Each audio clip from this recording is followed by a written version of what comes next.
जे तोहके भैंस बनावला सब करे के चरवा है कोई। पर काजल राघवानी एक सॉन्ग लाई थी, उस सॉन्ग के नाम था भैंचारवा रे भैंचारवा हमरो उजाड़ दलक्स घरवा। इस सॉन्ग को लेकर कभी भोजपुरी इंडस्ट्री में बहुत ही ज़्यादा विवाद बना हुआ है और इसके वजह से काजल राघवानी बहुत ही ज़्यादा सोशल मीडिया पर सुर्खियों बनी हुई है। खेसारी लाल यादव को बदनाम करने में ये हर एक कोशिश करी है, लेकिन इसका एक भी काम नहीं चलने वाला है, क्योंकि खेसारी के नाम से ये पहले भी जी रही थी, आज भी उनको बदनाम करके उनको नीचा दिखा करके ये ऊपर उठना चाहती है। तो किसी को नीचे दिखा करके आप ऊपर कभी जा नहीं सकते।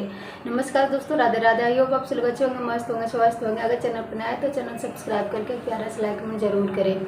काजल राघवानी के इतना कुछ करने के बाद भी खेसारी भैया एक बार भी उनको कुछ भी सफाई देना जरूरी नहीं समझ रहे। लेकिन हाँ, खेसारी भैया से जितने भी प्यार करने वाले हैं सब लोग बहुत ही ज़्यादा काजल राघवानी को रेल रहे हैं। अभी देख सकते हैं कि खेसारी भैया के राइटर अखिलेश बाबा वो खुद सॉन्ग लिख करके अपने एक छोटे से सिंगर से गवाते हैं, जो तोरा के भैंस बनावल सोकरा के चरवाहा कहा था।